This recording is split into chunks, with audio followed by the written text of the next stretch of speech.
Voltamos a apresentar Justiça na Tarde. Justiça na Tarde Debate. Pois bem, são 15 horas agora no horário de Brasília e vamos iniciando o nosso debate dentro do Justiça na Tarde. E o debate hoje tem tudo a ver com a audiência pública que encerrou na última sexta-feira e é evidente que nós vamos aqui abordar também o mesmo tema, já que essa audiência pública no Tribunal Superior do Trabalho foi justamente para reunir sugestões para apoiar decisão do TST sobre contribuição assistencial. Pois bem, você que é trabalhador, você que é empreendedor, você que, de certa forma, também é empregador, é importante acompanhar, portanto, aqui o nosso debate com dois especialistas que temos aqui nos estúdios. Vou agora cumprimentá-los. Doutora Caroline Sena, ela é advogada trabalhista e sindical, assessora jurídica da Federação Nacional do Fisco Estadual e Distrital, diretora da Associação de Advogados Trabalhistas do Distrito Federal e foi diretora da Comissão de Direito Sindical da OAB, aqui da nossa capital federal. Doutora Caroline, mais uma vez, seja muito bem-vinda aqui ao nosso estúdio, ao nosso debate. Muito obrigado por aceitar o nosso convite. Muito boa tarde. Boa tarde, Walter. Boa tarde, ouvintes. Boa tarde, doutor César. Que, na verdade, faltou aqui um trecho da minha definição. E aluna do doutor César Brito. Então, muito obrigada pelo convite. Muito obrigado também a senhora. Doutor César Brito. Doutor César foi presidente do Conselho Federal da nossa OAB, também conhecido como OAB Nacional. Ele que hoje é advogado da Federação Nacional dos Trabalhadores do Judiciário, estudioso também, professor universitário, professor dessa matéria, enfim, e conosco hoje também para participar desse debate. Eu disse, advogado da Federação Nacional dos Trabalhadores do Judiciário, que tem a sigla FENAJUF. Doutor César, é um privilégio, um prazer voltar a tê-lo aqui nos estúdios da nossa emissora. Muito boa tarde para o senhor, doutor César. Boa tarde, ouvintes. Boa tarde, Walter. É sempre um prazer estar aqui. Eu sempre gosto de dizer que a busca de saberes é uma das tarefas da TV, da Rádio Justiça. E é impressionante como as pessoas se aproximam muito do judiciário através da rádio. O judiciário deixa de ser algo absolutamente distante para entrar nas nossas casas, nos nossos carros. E quando você se alimenta de justiça, nós só temos a crescer. E nesse debate, colocando em prática um ditado popular, né, que as criaturas têm que superar seus criadores. E aí é o que a Carol Sena é. Ela disse que foi eu que ensinei, no fundo, ela tem se superado cada vez mais e tem feito um belíssimo trabalho na Associação dos Advogados Trabalhistas, e é uma honra estar aí ao seu lado. É um tema super atual esse que nós vamos abordar, né, doutora Caroline? É um tema atual, é um tema emblemático, Walter, porque a gente que milita no direito sindical, a gente sabe que o direito sindical ele atravessa o tempo, as gerações, dada a sua indiscutível importância. Porque enquanto houver capital e trabalho, a gente vai falar em direito sindical. Ele cresce independentemente de você ser a favor, do doutor César ser a favor, de eu ser a favor. Então, não importa, muitas vezes, toda essa pressão, muitas vezes midiática, toda essa atuação ostensiva contra o movimento sindical, porque mesmo que você não goste, você se depara com ele por onde quer que você ande. Se eu cheguei aqui, eu dei boa tarde para você, eu dei boa tarde para o Neto, eu dei boa tarde para o pessoal lá na portaria, então eu dei boa tarde ao movimento sindical de trabalhadores, porque cada um de vocês tem um sindicato que luta coletivamente pelo direito individual de cada um de vocês. Então é um tema emblemático, ele é um tema que nunca sai da moda e ele é um tema que precisa que a gente, a todo instante, fale, porque a gente precisa retirar desse senso comum que o sindicato não tem uma importância, que o sindicato não luta por nada, que o sindicato só quer realmente oferir ganhos sem nenhuma contraprestação, e a contribuição assistencial é a prova cabal de que não. A contribuição assistencial existe e deve existir porque ela é oriunda do trabalho do sindicato e de acordos e convenções coletivas para manutenção, para ganho ou para não deixar que se perca nenhum direito. Sabemos, como muito bem pontuou a doutora Carolina, e, portanto, a valorização da entidade sindical. Agora eu pergunto para o senhor, doutor César, se no país, na atual conjuntura, não tivesse, portanto, aí o direito de existir, portanto, aí as entidades sindicais, como é que seria essa relação patrão e empregado? Eu não tenho dúvida nenhuma, e Carol já bem antecipou, que se nós não tivéssemos o movimento sindical, nós estaríamos muito próximo ainda da escravidão, da codificação da pessoa humana, ainda da discriminação remuneratória entre homens e mulheres. Nós estaríamos ainda com crianças trabalhando em atividades absolutamente insalubres e periculosas. E eu digo isso porque essa é a história do movimento sindical. O movimento sindical surge quando a codificação era assumida. Ele surge quando os trabalhadores e as trabalhadoras começaram a se reunir, ainda na Revolução Industrial, em que se trabalhava de sol a sol, em que não havia direito mínimo, não havia direito à aposentadoria, não havia sequer direito de protestar, dizia que o sindicato era caso de polícia, qualquer protesto era respondido com morte, com metralhadoras, e o movimento sindical surge para dizer, não, nós que produzimos o trabalho temos direito a também se apropriar da nossa própria produção. E esse movimento sindical que cresce, que se fortalece e cria novos direitos, ele atrai o ódio também. Ele atrai o ódio daqueles que não querem que as pessoas tenham direito, aqueles que querem explorar a pessoa humana. Então, o sindicato, se nós não tivermos sindicato no Brasil, e a gente vai aprofundar muito isso no nosso debate, a codificação ainda seria muito presente. Aliás, no Brasil nós temos quase 40 mil trabalhadores análogos a escravo, porque, infelizmente, pessoas acham que seres humanos são coisas a serem apropriadas pelo menor preço. E o sindicato existe exatamente para dizer que não. A pessoa humana, ela é fundamental. A pessoa humana, ela tem que ser fruto ter a produção do seu trabalho. É o que Gonzaguinha bem cantou, dizendo que o homem sem trabalho, o homem não tem honra, sem sua honra se morre, se mata, não dá para ser feliz. O sindicato luta pela felicidade.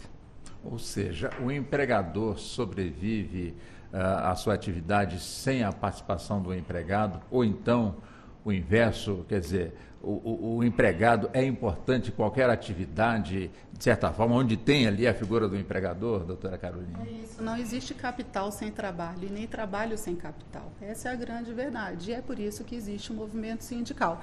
É impossível você dizer, porque muitas vezes a gente ouve até entre nossos pares, e isso nos assusta, que o movimento sindical não é importante, que a gente precisa diminuir realmente a quantidade de direitos que é muito exagerada, que isso atrapalha o desenvolvimento econômico, como se a dignidade da pessoa humana não fosse um fundamento da República Federativa.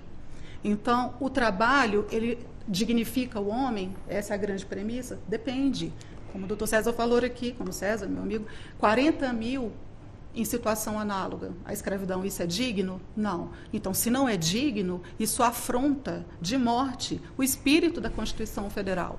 E aí você tem que entender que os direitos individuais, por si só, eles não se mantêm. É preciso o direito coletivo, e aí entra o sindicato, para ele também trazer dignidade a esses direitos individuais de trabalho decente, de jornada de trabalho, de descanso semanal, de aposentadoria e tantos outros, de licença maternidade e tantos outros. Então, a verdade é que o empregador, se ele realmente bem pensar, e a verdade também é que em alguns lugares do mundo já começa-se um debate acerca até da jornada de trabalho, demonstrando que até a diminuição da jornada do trabalho faz com que esse trabalhador produza mais em alguns momentos, porque ele vai estar com mais ânsia produtiva, com mais descanso, e isso já é um debate que a Europa, talvez os Estados Unidos já tenham começado a deflagrar. Então, assim, se o empregador ele tiver essa noção de que quanto mais dignidade, quanto mais ele for parceiro no sentido de um bom trabalho, de um trabalho agradável para essa equipe, ele vai ter um retorno do ponto de vista, inclusive, econômico. Essa é a nossa certeza. Falar em economia, doutor César, quer dizer, o empregado é caro para quem o contrata ou para quem a contrato, porque sempre tem essa discussão, diminuir o custo realmente do empregado, que de fato é muito caro. Caro em quê? Que até hoje eu não consegui entender. Nem eu. Custo Brasil é uma criação bonita para explorar melhor. Aliás, quem explora não vai usar a expressão explora. Ele cria outros nomes mais bonitos. Por exemplo, você tem uma legislação no Brasil de direitos mínimos. Férias no mínimo de, horas extras no mínimo de. Isso são das mãos de obras mais baratas do mundo. Então, quando você faz essa reforma agora, por exemplo, aqui é muito caro, vamos ter que modernizar. Por que não modernizou no padrão europeu? Que a remuneração é muito maior, que a estabilidade do emprego. No Brasil não há estabilidade do emprego. Aliás, você demite o trabalhador em suaves prestações mensais, que é o fundo de garantia. Então, há uma pressão muito grande na justiça, porque não se paga sequer as verbas rescisórias. Nós temos uma legislação estimuladora do desrespeito. Como é que nós podemos falar que se paga bem no Brasil? Se paga bem, são subsídios para o agronegócio. Se paga bem, são subsídios para as grandes empresas. Aí sim, aí ninguém fala dos bilhões que são empregados. Mas na remuneração da classe trabalhadora, sempre essa discussão, por uma razão muito simples. Quem nasceu em berço economicamente esplêndido não quer deixar que as pessoas cresçam, sobrevivam. Por isso essa mentalidade que é muito forte dessas invenções. Custo Brasil. Custo Brasil é o social. É você não deixar as pessoas morrerem, as pessoas terem dignidade. Aliás, trabalhar que é originalmente relacionado a castigo, a tortura, em que os ricos não trabalhavam, que era assim no início, aí uma mentalidade muito grande. Aliás, você deve ter entrevistado várias pessoas que são pobres, e assim, eu tenho orgulho de ter trabalhado, de estar trabalhando cedo, 13, 14 anos. Tem que ter orgulho para estar estudando, porque os filhos do rico estudam, e tem uma competição desigual lá na frente. Então, acho que o custo Brasil ainda é muito baixo em relação ao alto desemprego, à alta exploração que as pessoas têm e a desigualdade assumida e, infelizmente, até publicizada. As pessoas sabem que as pessoas são coisas, são tratadas como coisas e não querem conceder direito. A reforma trabalhista é um exemplo muito disso. Eu, não carinhosamente, a chamo de consolidação das lesões do trabalho. Você pegou todas as lesões que se podia ter e se colocou ali nessa nova legislação que se chama CLT. Gostaria de ouvi-la também sobre esse mesmo tema, esse mesmo assunto. Ou seja, o empregado é caro? Não, não é caro. Porque é aquilo, complementando aquilo que eu venho dizendo anteriormente. Eu disse anteriormente, já tenho dito em outras oportunidades. Se você trata o trabalhador com dignidade, você não está gastando, você está investindo. Quando você investe no seu trabalhador, não é um gasto, é um investimento. Porque aquela pessoa vai trabalhar em nome na sua empresa, ele vai trabalhar feliz, ele vai render, ele vai te dar lucro. Então, isso que você faz não é gasto, é trabalho. É o que o doutor César disse.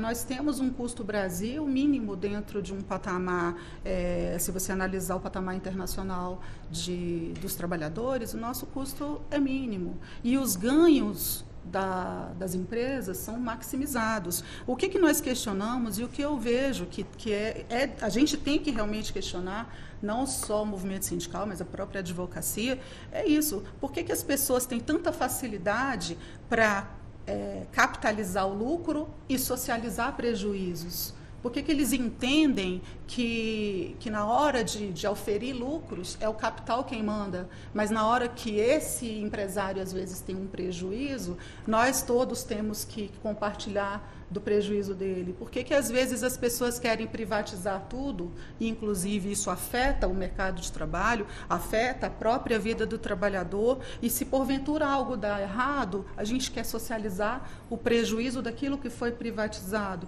Então, o trabalhador, em hipótese alguma, ele pode ser considerado como um prejuízo ou um alto custo para o empregador. Pelo contrário, ele é um investimento, porque o empregador sozinho, ele não tem condição de sobreviver. Aquela primeira pergunta que você me fez. Existe empregado sem trabalhador e trabalhador sem empregado? Não. E hoje um dos nossos desafios é também, dentro dessa lógica que você poderia pensar assim, tá, mas e a automatização? Porque às vezes nós temos, por exemplo, tudo tem sido automatizado, automizado. Você entra num ônibus, então não precisa ter mais o cobrador, não tem mais o ascensorista, aquela figura tão que eu cheguei a ver muito bem, e outros mais, frentista, que em alguns locais já também você mesmo abastece o seu carro, mas mesmo assim, isso vai existir por muito tempo? Essa automação? Não, eu acredito que não existe lucro sem o capital humano também. A automação, de alguma forma, chegando, ela enfraquece os sindicatos ou não, doutor César? Esse é um dos temas, talvez, que precisa de mais desenvolvimento e mais debate. Eu sou um defensor muito forte da tecnologia. A tecnologia é inexorável, está nas nossas vidas. E, por exemplo, se não fosse a tecnologia, sequer o Brasil seria achado para o mundo ocidental. Porque quando se descobriu o astrolábio, as bússolas, permitiu essas grandes navegações. Então, ela sempre aconteceu. Aliás, aqui no Supremo Tribunal Federal tivemos um debate muito interessante sobre tecnologia. Porque o Código de Processo Civil antigo dizia que a sentença devia ser executada no próprio pulso do magistrado. Aí surge a máquina da datilografia. A máquina da datilografia supra no supre. Então, você vê hoje sequer a assinatura é digital. Então, a tecnologia é inexorável. Mas essa não é a pergunta principal. É de que para que ela serve? Quem controla a tecnologia? Quem lucra com a tecnologia? Essa é a pergunta. E aí eu vou responder, os mesmos de sempre. Eu tenho defendido que na questão tecnológica nós temos que discutir 3C. É preciso conhecer a tecnologia, é preciso controlar, porque se você não controla, vamos ter mais uma fonte de dominação, e você precisa compartilhar, porque ela não pode ser mais uma fonte de apropriação de lucro em detrimento das outras pessoas. Se você pega os 3Cs, você resolve. Aí vou dar o exemplo que eu falei primeiro dos povos indígenas. A tecnologia trouxe o europeu para cá, que enriqueceu com as coisas brasileiras, mas ela não foi compartilhada com os povos indígenas. Ao contrário, eles foram assassinados, foram chacinados. Então, eu não tenho nenhum preconceito, eu acho que faz parte da história do mundo o avanço tecnológico. Mas sem compartilhamento só vai ter enfraquecimento e enriquecimento de uma das partes. E se não tiver o controle, você vai ter mais uma fonte de dominação. Então, acho que devemos ter avanço tecnológico, mas compartilhado, com todos e todas. Senão vamos ter uma grande exclusão. Agora, quanto ao movimento sindical, ela tem prejudicado, claro. Porque se você não... Uma das razões do movimento social, do movimento sindical, é o compartilhamento de ideias. Você está junto, sentir a dor do outro na sua proximidade, nos olhos dos olhos. Na tecnologia você está afastado. Você está em sua casa sozinho. Você não está vendo o outro, é facilmente substituível por outra pessoa distante ou mesmo pela inteligência artificial. Então, por isso que é um tema ainda muito, muito complexo e eu tenho insistido muito nos 3C. Conhecer, controlar e compartilhar. E dando só um parêntese aqui ao que o César diz, olha que interessante. A pandemia, inclusive, ela trouxe automação, né, para o nosso trabalho. Não, nem tanto automação, nem tudo foi a máquina, óbvio, mas ela trouxe essa explosão digital e essa explosão tecnológica. E aí a importância também do sindicato. Quanto que o sindicato trabalhou na pandemia para que, mesmo longe do seu ambiente físico de trabalho, você tivesse garantias mínimas, né, de cuidado com o seu trabalho, de cuidado com a sua saúde. E as pessoas, às vezes, pouco observam essa importância sindical.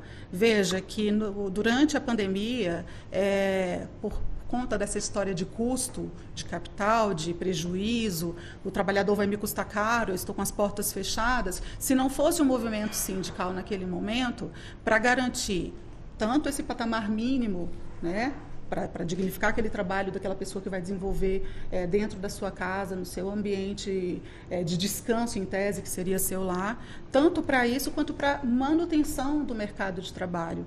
E quando as pessoas dizem, por exemplo, que o sindicato ele apenas ofere lucros, só pensa do ponto de vista, às vezes, ideológico, isso às vezes são as mentiras que são contadas, mas veja, com a reforma trabalhista em 2017, César já falou um pouco dela, a fonte de custeio do movimento sindical foi estrangulada.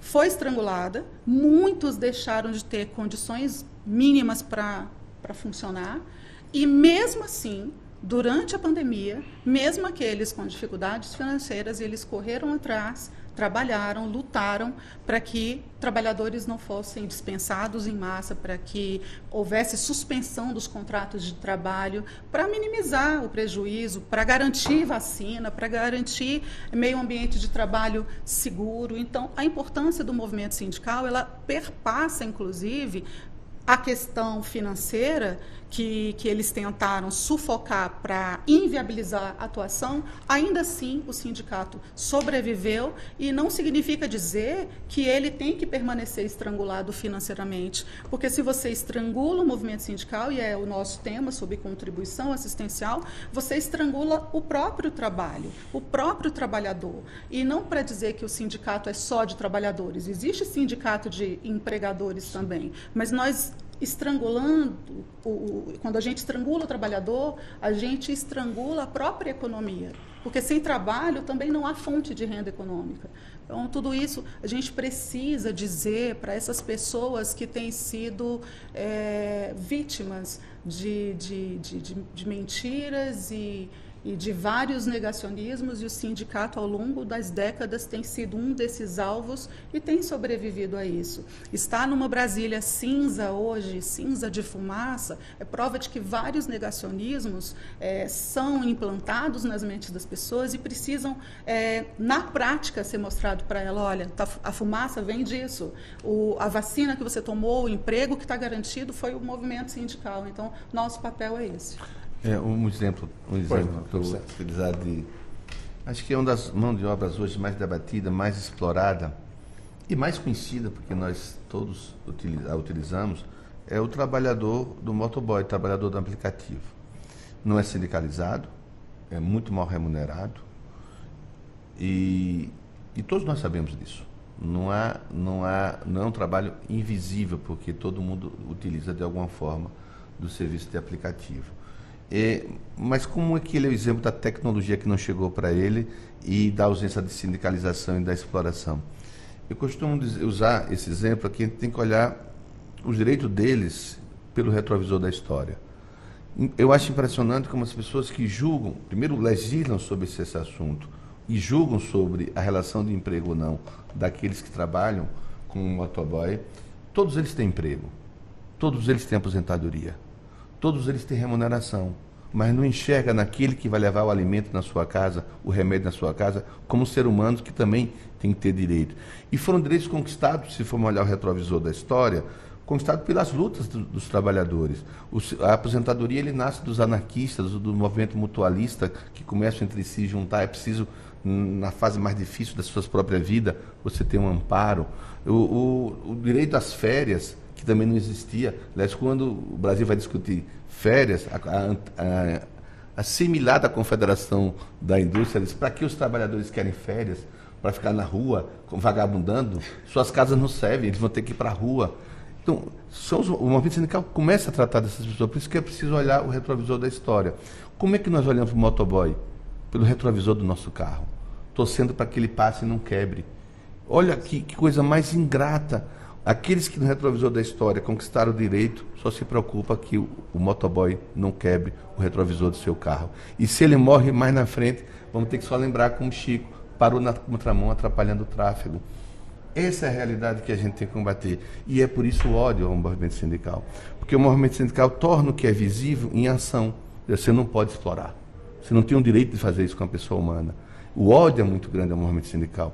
O Carol coloca uma coisa muito tempo, e o tema tem relação a isso. Como fazer o sistema de custeio do movimento sindical?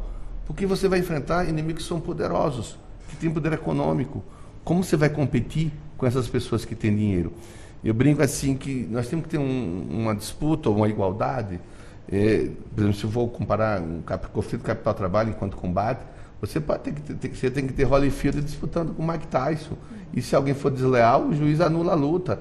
Você não pode ter um sistema desigual. E o sindicato procura equilibrar, mas não equilibra se não tiver um sistema de custeio eficiente. E esse é o tema que nós estamos debatendo. Como custear esse movimento sindical para que pelo menos tenha paridade de armas. Paridade é impossível, né, no sistema desigual. Mas pelo menos alguma arma para que evite a exploração. Por isso que esse tema é importante. Eu fico muito feliz de estar aqui na Rádio Justiça, que, aliás, esse tema no TST deriva de uma decisão recente do Supremo Tribunal Federal, que muda uma decisão que proibia o sistema de custeio. E eles dizem, olha, é fundamental o sistema de custeio. Eu só quero discutir agora como é que os trabalhadores e as trabalhadoras poderão fazer a oposição à contribuição sindical. E aí a gente pode aprofundar um pouco mais disso, que é um tema para conhecer um pouco da história do movimento sindical. Mas nós estamos discutindo exatamente isso, paridade de armas. A gente tem que olhar o retrovisor da história e fazer com que nós avançamos na história e que as pessoas não morram durante o caminho. Para conhecer a importância do sindicato, vamos colocar dessa forma, ao trabalhador é lhe dada a oportunidade de conhecer o sindicato, porque hoje o que a gente escuta bastante, sindicato serve para quê? Ou seja, sinal de que não foi dada a oportunidade para esse trabalhador conhecer realmente o sindicato por dentro, doutora Caroline. Então, interessante a sua pergunta, e é algo que faz parte do meu dia a dia, do dia a dia do César, até mais do que meu, muito provavelmente. O que é? Inclusive a gente já conversou muito, eu, César e outros colegas do movimento sindical, outros advogados e advogadas, que de fato fazia sentido ali até a contribuição sindical obrigatória, um pouco dessa revolta. Por quê? Vou explicar. Quando você tinha a contribuição sindical obrigatória, e aí você tem uma explosão de mais ou menos, 17 mil, 18 mil sindicatos, e ao destinar de forma compulsória um dia de trabalho, talvez isso fosse realmente motivo para que muitos sindicatos deixassem de atuar de forma concreta, ou de forma minimamente visível para essa categoria. Porque você não vai falar de sindicato entendendo o sindicato apenas como filiados. Não. Você fala em sindicato, você está falando de toda uma categoria. Independentemente de você estar afiliado ou não, vocês que são radialistas, vocês têm um sindicato que representa a categoria de vocês, independentemente da filiação. Então, a gente compreende que uma parte do movimento sindical possa sim ter se perdido quando recebia um dia de trabalho sem nenhum tipo de contraprestação. E aí nós tínhamos um modelo que temos ali ainda, um modelo naquele momento com a unicidade sindical, essa ainda persiste. Aí a gente tinha uma contribuição sindical obrigatória e isso tudo inviabilizava o que as pessoas entendem sobre a liberdade sindical. Poxa, um sindicato único, uma contribuição sindical obrigatória, onde eu fico nisso? Eu não tenho direito nem de opinar. Bom, com a reforma trabalhista, retirando a obrigatoriedade do imposto sindical, eles poderiam, já naquele momento, ter feito uma transição para não sufocar o custeio. Mas isso entra naquilo que o César disse muito bem. O que se fomenta realmente é o ódio ao movimento sindical. Agora, nós estamos diante de um cenário que a contribuição assistencial, diferentemente até do que se falou em alguns trechos ali na audiência pública no TST, ela não envolve esses 17 mil sindicatos. Basicamente, 5 mil ali é que tem, talvez, um poder negocial, porque essa contribuição assistencial, por exemplo, não se aplica aos servidores públicos. Eu tenho um pouco de divergência com relação a isso, mas num primeiro momento tem se entendido isso, que aquela decisão do tema 935 no Supremo Tribunal Federal não envolve o servidor público, porque servidor público não tem negociação coletiva, não teria acordo coletivo de trabalho, não teria convenção coletiva de trabalho, o servidor público é estatutário.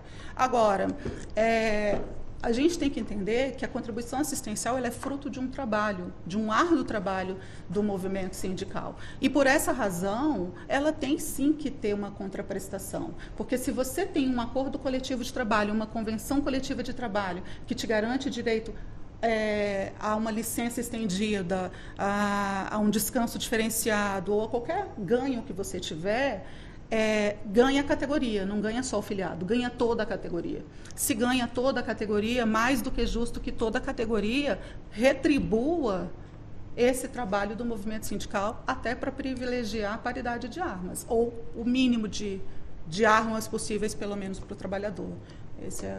A reforma trabalhista de 2017, afinal, quando ela chegou, foi para, de certa forma, esclarecer e trazer, portanto, uma amplitude em torno desse debate, firmar realmente a importância. Quer dizer, chegou, portanto, a reforma trabalhista. O senhor já nos trouxe aqui o conceito realmente, o que o senhor entende realmente dessa reforma. E aí, o que fazer? Quer dizer, há tempo ainda para poder lutar, restabelecer e colocar no trilho correto esse assunto? Não é de hoje que ele está sempre sendo debatido, doutor César? Você, mais uma vez, coloca... Einstein disse que o que muda o mundo não são as respostas, são as perguntas. E você faz perguntas que são muito importantes e nos exige reflexão. Para nós entendermos o movimento sindical, é preciso compreender como ele está situado na história, por que ele é criado, por que no Brasil existe toda uma legislação específica de direito sindical.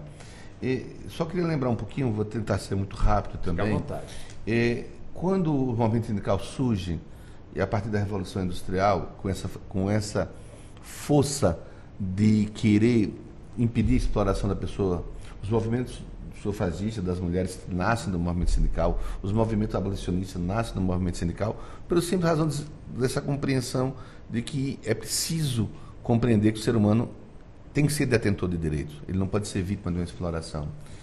E mais à frente, esse movimento cresce e se resulta em duas grandes constituições que abalam o mundo, que é a Constituição Mexicana, que vem, e a primeira Constituição Social do mundo, que vem acabar com a propriedade privada, fruto de uma revolução camponesa, e também depois vem a Revolução Bolchevique, a Revolução Comunista. Isso assusta o mundo. Diz, olha, o movimento sindical cresceu, os trabalhadores organizados cresceram e, inclusive, conquistaram o poder. Esse assustar do mundo exigiu do mundo capitalista, daqueles que detinham a propriedade, reações. Várias reações foram implementadas, desde o nazismo, passando pelo que nós chamamos de Estado Social. Mas no Brasil, a grande influência da legislação trabalhista e a legislação sindical, que nasce de Vargas, que aliás, 70 anos agora da sua morte, que impediu o golpe de 64, quer dizer, ele evitou que o golpe se desse naquele momento, mas a legislação de Vargas, ele reproduz um pensamento da época, que alguns chamam que é do fascismo de Mussolini, mas outros também da doutrina social da Igreja. A Igreja quis intervir naquele conflito, e aí tem duas encíclicas que demonstram bem isso, que é a Rerum Novarum e a 40º ano, 40 anos depois da Rerum Novarum, e ele procura dar uma nova roupagem ao movimento sindical e esse mundo que entrava em conflito. Ele cria a ideia, olha, os sindicatos, e a sua primeira pergunta, a nossa colega Carol, a possibilidade de conciliação capital-trabalho, a doutrina social da Igreja vem com essa teoria. É preciso conciliar capital-trabalho. E a legislação brasileira se pensou muito nisso. Por isso que a Justiça do Trabalho, as juntas de conciliação e julgamento. Na Justiça do Trabalho havia representantes da classe patronal e a classe dos trabalhadores, que buscava conciliações. Havia representantes da classe trabalhadora e da patronal no legislativo, havia deputados classistas. Essa é uma filosofia que foi implementada no Brasil. E para isso o sindicato teria que ser órgão de colaboração estatal. A função dele é colaborar com o Estado e não ser propagar um antagonismo ao Estado. Esse conto que muita gente acreditou é o que passou, veio Getúlio Vargas, vem a redemocratização de Vargas, vem a ditadura militar e foi mantida essa lógica. E é por isso que havia o nome imposto sindical, porque se o sindicato era órgão de colaboração estatal, ele tinha um imposto. E com esse imposto ele não só mantinha a atividade sindical, a negociação coletiva, que Carol já fez, mas ele tinha assistência médica, vários sindicatos tinha médico, tinha assistência jurídica, agências de emprego, fazia a função de homologação, porque é órgão de colaboração estatal. E uma outra forma muito inteligente era afastar o mundo sindical do mundo do direito. Nós temos no Brasil quase 2.000 faculdades de direito, não se ensina direito sindical, apenas 50 deve ter. Se você falhar os juristas do Supremo, quem já escreveu sobre direito sindical? Nenhum. Por que isso? Porque se o sindicato tinha a função de defender a classe trabalhadora contra a exploração, os que exploram não têm interesse de fortalecê-lo. Então, veio a Constituição de 88 e disse, eu quero acabar com isso. A Constituição de 88, o Brasil saiu da ditadura militar. A Constituição de 88 disse assim, eu quero revogar esse todo entulho autoritário. E Ulisses Guimarães, no dia que ele promulga, apresenta a Constituição ao mundo, ele fala, essa Constituição tem um sopro das ruas, das fábricas, das cozinheiras. E ele quis mudar essa mentalidade do Estado, do sindicato, como órgão atrelado de colaboração estatal. Aliás, eu sou mais antigo do que você, né, Carol? E o Ministério do Trabalho fazia intervenções no sindicato, afastava dirigentes sindicais, havia intervenções. Eu não quero mais isso. Eu quero um sindicato mais livre. E quando ele disse que é um sindicato mais livre, ele manteve duas coisas, que a doutora Carol falou, que é a unicidade sindical e o conceito de categoria.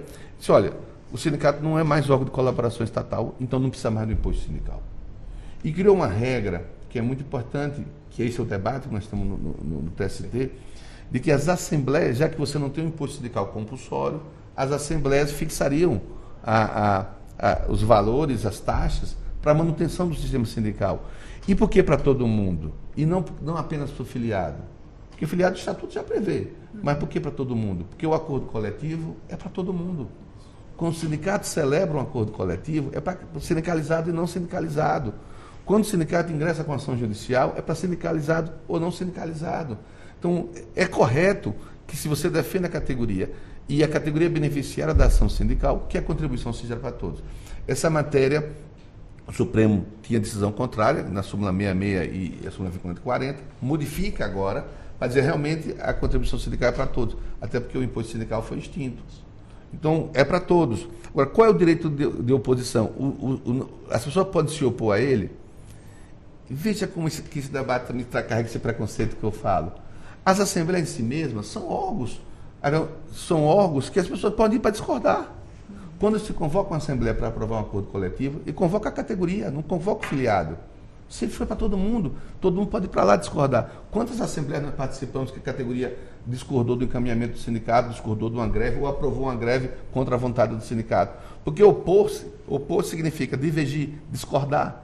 Então, as assembleias são instrumentos próprios para isso. Aí o Supremo faz, vamos discutir, e está discutindo o TST, a oposição. Como é que eu devo me opor? Qual é o momento? É dentro da Assembleia? É fora dela? A nossa experiência, que havia três formas de custeio do movimento sindical. A mensalidade, para afiliado, a contribuição sindical compulsória, que é substituída por essa em Assembleia, e aquela decorrente do acordo coletivo. Então, eram três fórmulas. Nessa do acordo coletivo, tinha oposição historicamente, mas essa aqui, da contribuição da Constituição, ela substitui a compulsória. As assembleias têm esse poder. E é isso que nós estamos discutindo. Ora, vem essa reforma, diz que o negociado vale sobre o legislado. Quer dizer, as assembleias podem diminuir direitos. A Constituição já dizia que ela podia relativizar direitos, desde que não fosse contra a lei. Ora, se a Assembleia pode tudo, por que não pode aprovar a taxa de custeio? A taxa da luta dos sindicatos? Olha, quando você diz que é preciso debater especificamente, você reproduz esse preconceito. A Assembleia pode tirar seu direito. A Assembleia daqui pode dizer que você não tem direito a mais nada. Mas essa Assembleia não pode decidir, eu quero uma taxa para que os sindicatos possam continuar lutando pelos meus direitos. Então, esse debate, eu tenho quase certeza que o Supremo Tribunal Federal e o TST compreenderão de que é preciso ter um equilíbrio de força. E esse debate tem sobrevivência da modernidade, do Estado Democrático de Direito, porque ele não pode tirar um dos seus lados mais importantes, que é a classe trabalhadora, como destinatária do direito. A Constituição fala isso, erradicar a pobreza, o trabalho com fator de dignidade. Tem um artigo 7 todo dedicado à classe trabalhadora, o 8º, o 9º, o 10º. E ele se exerce através do movimento sindical. E é preciso acabar com esse preconceito, porque eu acho que o preconceito é proposital. Dizer sindicato é coisa de bagunceiro, de anarquista, de comunista. Sempre colocam isso, como diziam com as mulheres que lutavam. Falta de homens, são lésbicas. Então, todos os movimentos de luta sempre vem um preconceito. E esse preconceito, infelizmente, atinge também a classe trabalhadora. Vários não compreendem isso. Eu gosto de dizer um assunto que eu me ofendia muito quando um trabalhador ia no meu escritório, eu advogo o movimento sindical, vou completar 40 anos quase dedicado à advocacia sindical, e é ofensivo, mas é reprodução desse conceito. Quando alguém procura no escritório e diz, olha, César, eu não queria que você me defendesse como um advogado do sindicato, eu queria que você me defendesse como particular. E você está me ofendendo, você acha que como advogado do sindicato eu vou trabalhar menos do que... Mas isso colocam na cabeça para que as pessoas não procurem os sindicatos. Porque, eu repito, porque o sindicato tem essa função de trazer dignidade, de evitar a exploração.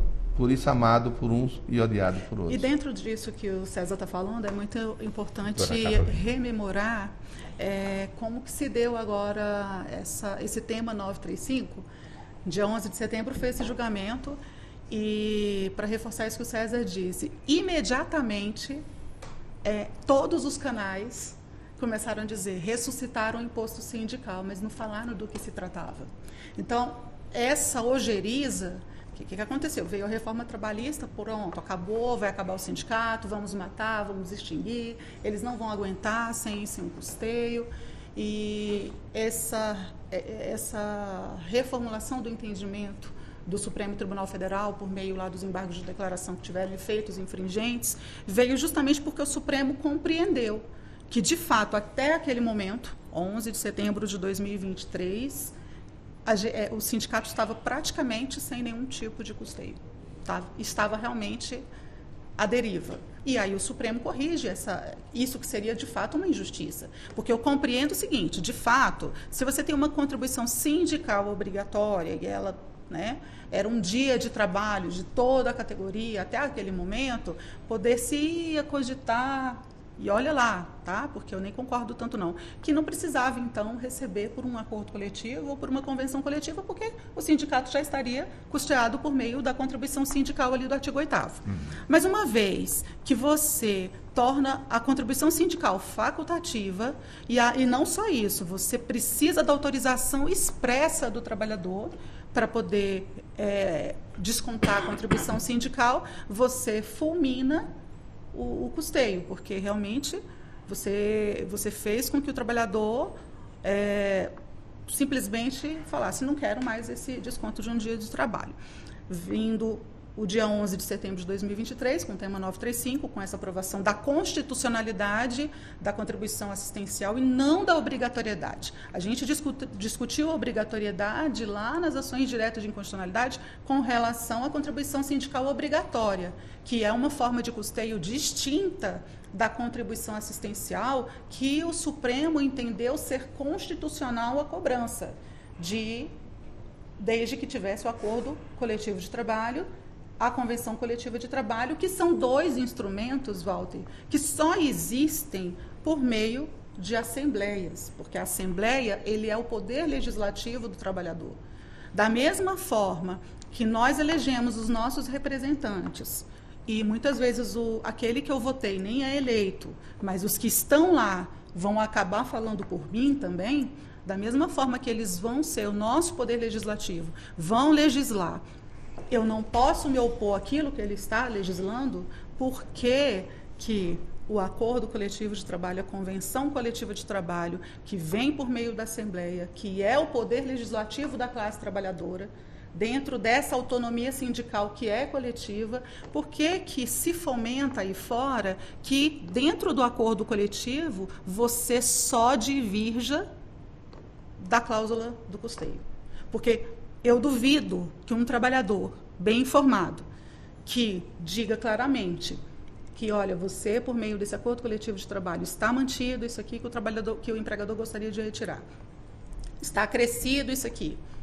Se você der toda essa transparência, toda essa divulgação, com certeza esse trabalhador vai entender a importância. Se você me perguntar hoje, nós somos mais de 1 milhão de advogados. E hoje já começa também essa visão negacionista até da necessidade dos órgãos de classe. Se você deixasse de forma discricionária para a advocacia pagar a anuidade, eu te garanto que se precisasse de uma autorização expressa, alguns iriam bater a perna e dizer, não quero. Nós temos exemplo prático disso. Não quero mais pagar. Antes de... Doutor Brito. Nós tínhamos no Brasil, pela CLT, estabilidade no emprego. O trabalhador que 10 anos de atividade, ele já não podia ser demitido. Isso na versão originária da CLT. Durante a ditadura civil-militar, no artigo AI-12, ele fomenta a criação do Fundo de Garantia por Tempo de Serviço. O fundo de garantia por tempo de serviço é aquele 8% que corresponde, porque o sistema anterior, quando o trabalhador era demitido, ele receberia uma indenização de uma remuneração por ano. E se completasse 10 anos, tinha estabilidade no emprego. E o que é que o fundo de garantia faz? Ele diz que é uma opção, e você paga essa remuneração de um ano por trabalho em suaves prestações, 8% por mês, que corresponde a uma remuneração por ano. E retira a estabilidade do emprego. Mas ele fala que é opção. A regra geral é a estabilidade e a indenização por tempo de serviço. Quantos trabalhadores, quando foram contratados, podiam fazer a opção pelo sistema original? Dizer, eu quero de estabilidade. Nenhum. Porque senão não era contratado. Quando a gente discute qual é o local que a oposição à contribuição deve ser efetuada, a gente está dizendo que é no local que aprova o direito, que é a Assembleia. Se a gente disser que é na empresa, e aliás as convenções internacionais dizem que não pode ser na empresa, o empregador pressionará para que os seus trabalhadores não concordem com o desconto. E aí enfraquecer os sindicatos. Porque isso aconteceu com o Fundo de Garantia e aconteceu nessa contribuição que era dos acordos coletivos, que você tinha uma taxa sobre o reajuste, e os empregadores pressionavam demais, ao ponto do CONALES, que é o órgão do Ministério Público do Trabalho que discute sobre a liberdade sindical, entendeu que também aí é um ato antissindical os trabalhadores pressionarem. E a gente sabe disso. Nós sabemos que não todos os trabalhadores, empregadores, claro, mas aqueles que querem um lucro fácil, acham que há um direito de exploração, eles farão tudo para que os sindicatos continuem sem remuneração, sem a contribuição. A ponto até de abonar a ida do trabalhador para exercer o direito de oposição, uma verdadeira indústria. Nós tivemos casos que eles financiavam, aí disseram, vai ser no sindicato. Isso. Nós já tivemos casos que eles financiavam os ônibus, com seus capatazes dentro dos ônibus, para forçar a pessoa a ir até o sindicato com as cartinhas de autorização. Por isso que o lógico é, o órgão que aprova o direito, que pode inclusive reduzir o direito, que é a Assembleia da Classe Trabalhadora, ele que decida. E agora tem que ser divulgado, claro, Sim. Tem que ser divulgado, tem que garantir que todo mundo exerça seu direito de discordar ou de se opor. Então tudo isso faz parte de uma compreensão de mundo, que é importante, repito, a paridade negocial, a paridade de armas, porque, infelizmente, o direito brasileiro, através depois da reforma, permitiu que o trabalhador abdicasse de leis, de norma legislativa. Quer dizer, você pode abrir mão de férias, diminuir suas férias, diminuir tantas coisas, embora a Constituição diga que não, que são direitos constitucionais irrenunciáveis, todos os acordos coletivos atuais estão reduzindo o direito previsto em lei. E por que o trabalhador tem aprovado? Porque não tem estabilidade no emprego no Brasil. Ou você aprova ou você é demitido. Essas empresas públicas que foram privatizadas, todas reduziram o direito, todas demitiram, sem exceção. E é por isso que muitas das legislações vêm nessa esteira do acordo individual. Eles querem tirar o sindicato dessa negociação justamente para facilitar isso que você está dizendo.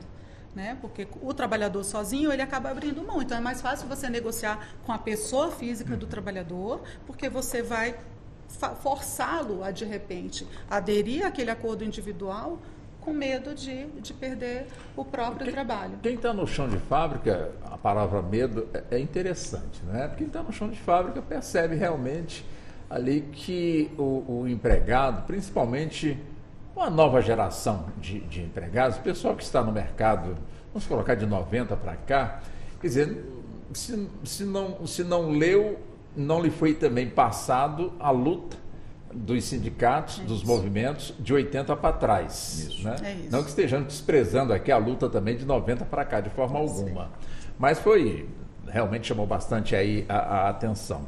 E quando o doutor César, como também a doutora Caroline, colocam de que houve uma mudança e antes era realmente o imposto sindical, agora é a contribuição sindical. Será que a ausência de uma explicação maior ou de uma compreensão mais equilibrada por parte de quem ainda não compreendeu aí essa mudança Aí surgem aquelas frases, sindicato não tem nada, não tem um advogado, não tem o dentista, não tem um médico, não tem o salão de beleza, enfim. Aí o pessoal não tem nada, por que eu vou, de alguma forma, estar afiliado, portanto, ao sindicato e ainda vou ter que contribuir, portanto, anualmente aí com 1% do meu dia de trabalho, alguma coisa assim. Será que não está faltando aí, ou alguém não esqueceu de explicar direitinho essa mudança e como hoje está, doutor César? Você tem razão. E o pior é que a confusão é constitucional. Deixa eu tentar explicar um pouquinho sobre isso. Eu falei que a Constituição de 88, na fala do Ulisses Guimarães, quis acabar com o imposto sindical. Essa foi a intenção clara. Por isso que ele fala que a Assembleia fixará a contribuição e lá o espaço democrático de quem discordar lá. Quem acompanhou o trabalho da Constituinte, a nossa geração teve esse privilégio de acompanhar o nascimento dessa Constituição, que hoje tem 36 anos, o debate na comissão temática foi no sentido todo ele de acabar com o imposto sindical, que tinha essa função, cabeleireiro, médico, tudo isso que tinha, porque era um imposto e o órgão era colaboração estatal. Quando vai o processo para a comissão de sistematização, e essa era a última das etapas, e no votos o Gastão Henrique, que era do PTB, quis tirar o poder da Assembleia, fixar a contribuição sindical para não filiados, perde no voto. Então havia a intenção muito clara do Constituinte de 88 de acabar com o imposto sindical. Mas uma vez terminado o trabalho da comissão de sistematização, o texto, todo ele, ia para primeiro e segundo turno de votação. No primeiro e segundo turno de votação, e aí que estabelece a confusão, que você tem razão, só se podia retirar e acrescer. Não podia modificar mais o conteúdo, porque o conteúdo era na comissão de sistematização. O que faz a classe patronal? E algumas entidades sindicais não atuantes, cartoriais, ou que se sobrevivia do imposto sindical sem precisar trabalhar. Eles perceberam que a redação como estava na comissão de sistematização tiraria o dinheiro deles. Por exemplo, o sistema S. Sim. O sistema que hoje há contribuição ainda compulsória patronal. Isso. Eles perceberam, aí botaram uma vírgula. A Constituição de 88 está lá. A Assembleia fixará a contribuição... Aí vírgula. Independentemente da contribuição fixada por lei. E colocaram essa vírgula. Então, essa vírgula gerou essa confusão que o mundo tem. Passaríamos a ter, então, 4 formas de custeio. A mensalidade, a negocial, o imposto sindical e a contribuição fixada em Assembleia. 4 fontes de custeio. Então, o imposto também para manter o sistema confederativo, 2 com a mesma finalidade. Então, isso gerou uma confusão. Por isso, quando o Supremo vai se debruçar sobre isso, aliás, jamais os empregadores deixariam que o sindicato tivesse 4 fontes de custeio. Aí o Supremo disse, não, embora, claro, a intenção constituinte, os debates constituintes, dizer, olha, a contribuição confederativa da Constituição só é para afiliado. Isso, na súmula vinculante 40. Só é para afiliado. Porque para todo mundo era o imposto sindical, que a gente chama de contribuição sindical compulsória. Bom, vem agora depois, a partir do presidente Michel Temer, e consolidado depois na reforma, acaba a contribuição sindical compulsória. Então, aquela que o Supremo dizia que era para todo mundo, para manter o sistema, acabou. Isso. E aí voltou-se a rediscutir o que o Constituinte originário queria. A contribuição sindical para todos, aprovada em Assembleia. Ela, no fundo, ela substitui a contribuição sindical compulsória que a Constituinte já quis revogar lá antes. Não fosse essa vírgula, independentemente da fixada em lei. Não tem mais a de lei. Isso. Então, é por isso que essa confusão gerou... E é isso, César, desculpa, Tinho, só para corrigir só um trechinho da parte do que você falou. Descontar 1%. Isso que a gente está discutindo hoje não necessariamente desconta 1% do salário. É preciso dizer isso, da remuneração. Por que é preciso dizer isso? Porque, de fato, quando veio o tema 935 no Supremo Tribunal Federal, de forma proposital, já de imediato eles quiseram fazer, para a mente do trabalhador, já vincular a contribuição sindical, essa da vírgula que o César está falando muito bem, transformando ela na contribuição assistencial, e elas são duas formas distintas. Porque essa é a contribuição negocial, aquela contribuição da Assembleia, que de fato, o que o César está dizendo, a oposição, ela faz parte da Assembleia.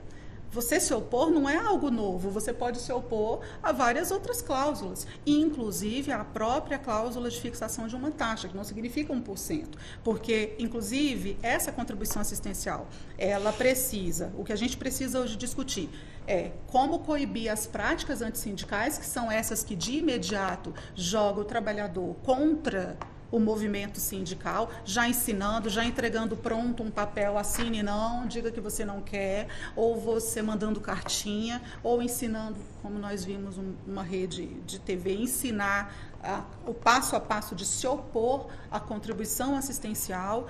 Isso é diferente, você pode tanto coibir a prática antissindical, quanto dizer o seguinte, olha, essa contribuição assistencial aqui, ela não condiz à realidade dessa categoria. Eu não posso pedir, de repente, 10% para uma categoria que ganha pouco.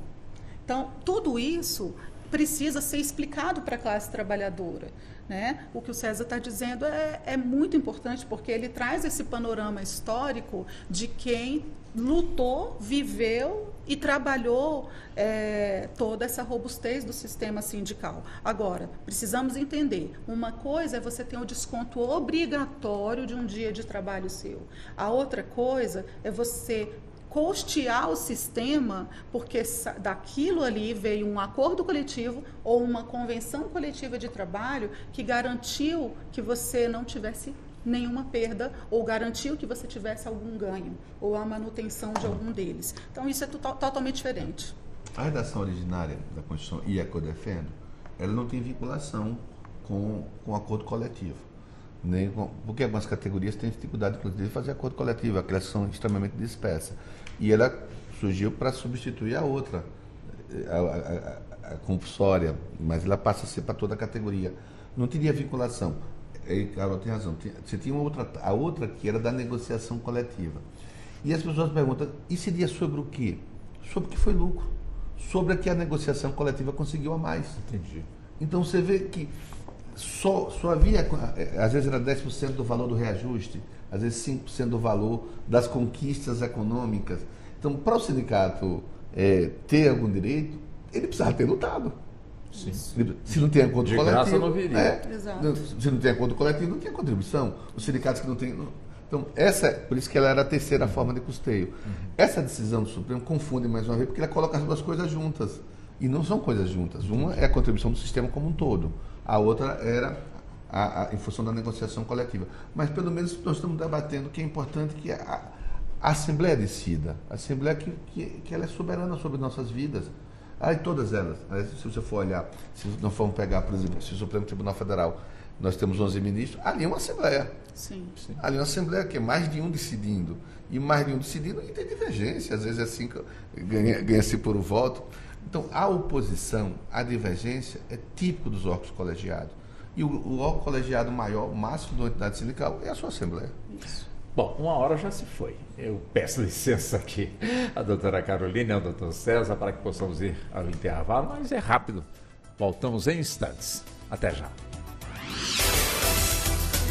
Você está ouvindo Justiça na Tarde.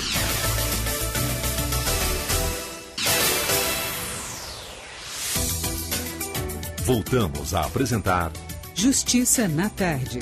Justiça na Tarde Debate. Pois bem, estamos de volta, já entrando na segunda hora do nosso debate. São 16 horas mais 3 minutos. E o assunto que hoje nós estamos aqui abordando está relacionado, portanto, aí com a contribuição assistencial ou a contribuição sindical, onde há, portanto, ainda muitas dúvidas, falta de compreensão, acima de tudo, enfim. E nós estamos trazendo este assunto aqui para o debate com a nossa convidada, a doutora Caroline Sena, que é advogada trabalhista e sindical, assessora jurídica da Federação Nacional do Fisco Estadual e Distrital, também diretora da Associação de Advogados Trabalhistas do Direito Federal, e do Distrito Federal e também já foi diretora da Comissão de Direito Sindical da OAB, aqui da nossa capital federal. E também com o doutor César Brito. Doutor César Brito, ele já foi presidente do Conselho Federal da Ordem dos Advogados do Brasil. Hoje ele é advogado da Federação Nacional dos Trabalhadores do Judiciário. Também conosco aqui nesse nosso debate, já entrando, portanto, na segunda hora. Quer dizer, foi dito, inclusive, do César, como também a doutora Caroline, de que o nosso Tribunal Superior do Trabalho promoveu, portanto, uma audiência pública buscando reunir sugestões para apoiar a decisão sobre contribuição assistencial. Ou seja, quando se fala em sugestões, o que nós colocamos aqui na primeira hora, o que encaixaria como sugestão para o TST de alguma forma amadurecer e levar para o debate, portanto, aí um julgamento entre os ministros, doutor César? Os sindicatos, todos eles têm uma lei maior, que é o seu estatuto. E o estatuto, ele define como devem ser realizados os seus atos. Claro que, sendo atos previstos nos estatutos, ele não pode ser também atos ilegais. Eles têm que ter uma conformação também com base na legislação. E como toda associação, como todos os órgãos de classe, eles têm como órgão maior, deliberativo, a sua Assembleia. Então, qual é a sugestão que nós estamos levando ao TST? Compreender que esse órgão maior, previsto no Estatuto, segundo as regras do próprio Estatuto, possa convocar assembleias. Essas assembleias que já são historicamente convocadas para aprovar acordos coletivos, que são historicamente convocadas para decidir ou não sobre o direito de greve, elas também, dentro das suas finalidades, possam discutir o valor necessário à manutenção do custeio sindical. Não mais vinculado àquele que era compulsório, a um dia de trabalho, mas àquele valor que a categoria entender que é fundamental para as suas próprias lutas. E com ampla divulgação, porque como nós vamos estar discutindo interferência na remuneração, né, que vai ter desconto na folha de pagamento, ou para quem é autônomo com contribuição em boleto ou outra fórmula, que possa ser divulgada com muita amplitude, para que tenhamos um bom debate sobre esse tema. Mas tem que ser aprovado como a Constituição quis, nas Assembleias Gerais.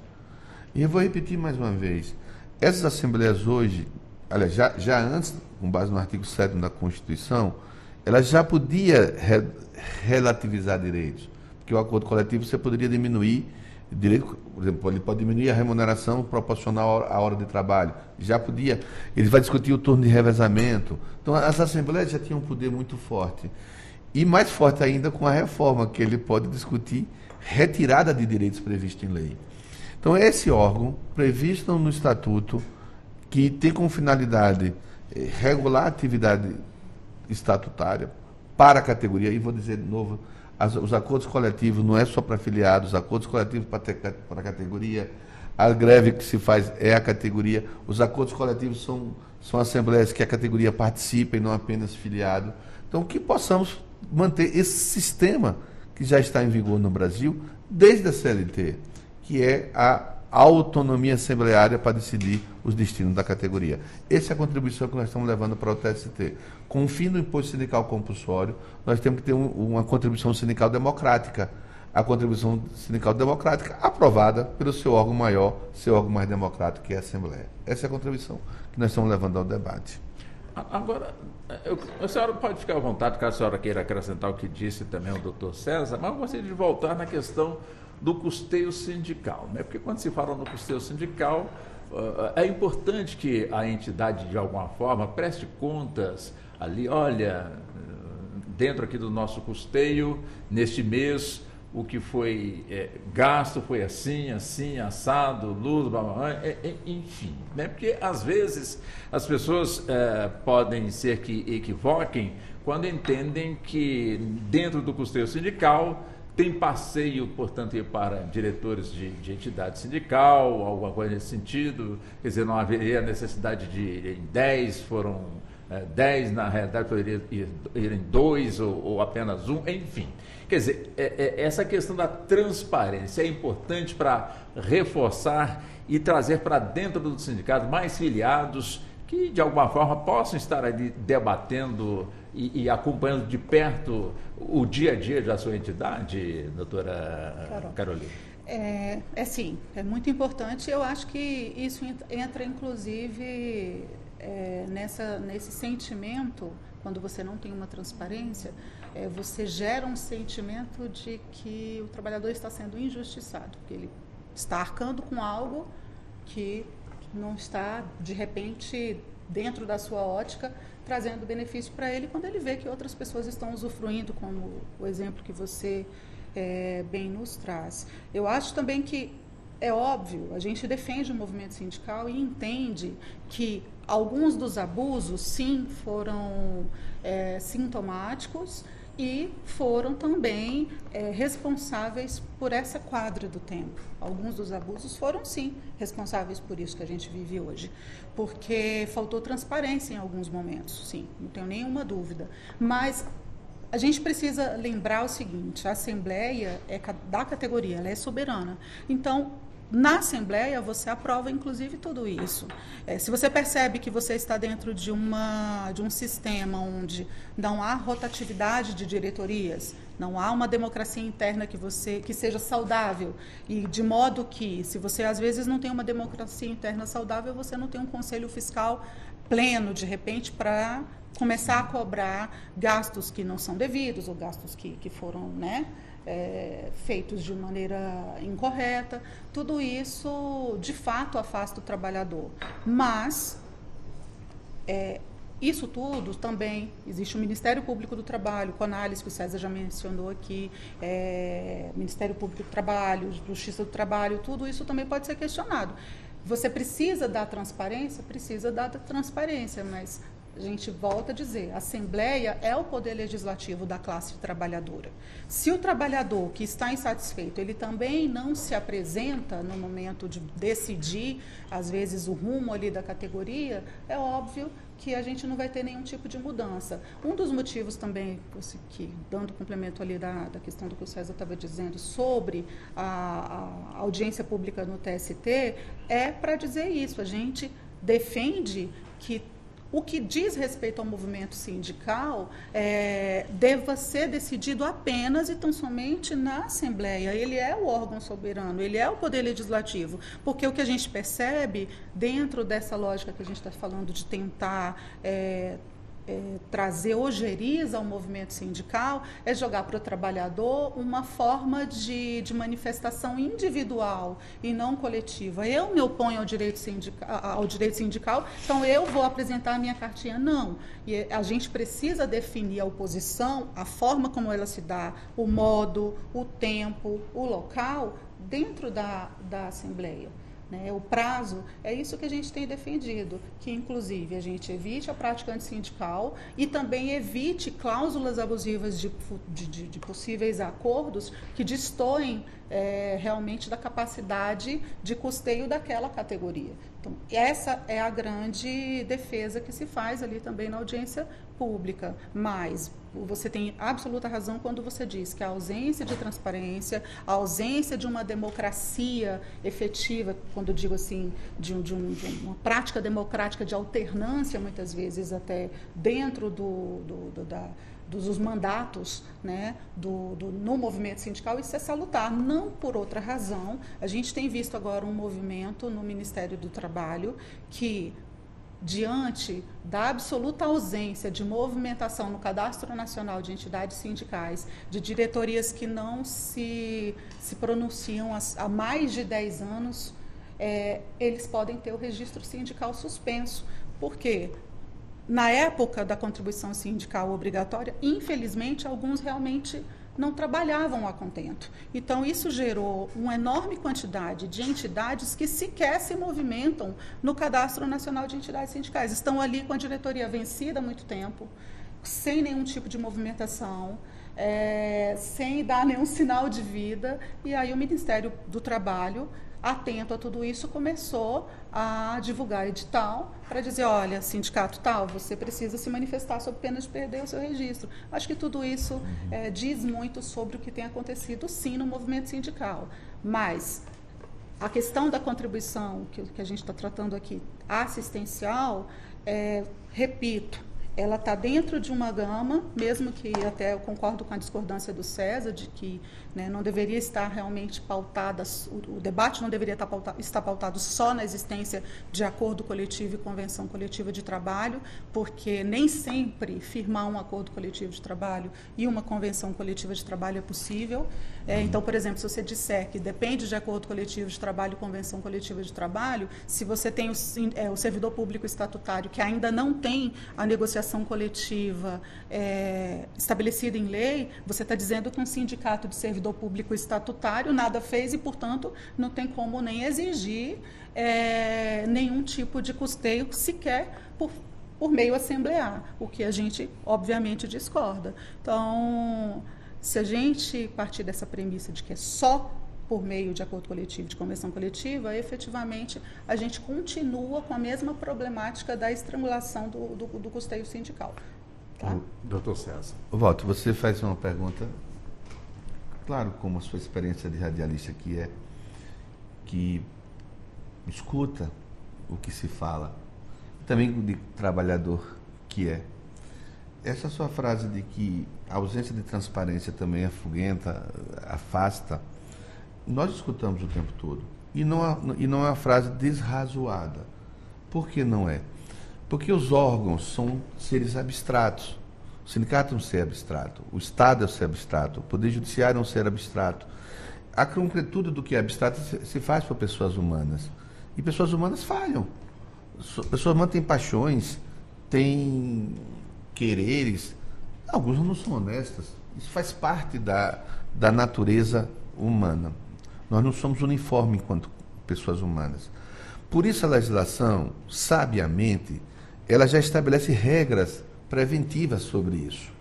O próprio Estatuto dos Sindicatos tem, todos eles, tem regras preventivas contra a desonestidade, contra o abuso do poder econômico, todas.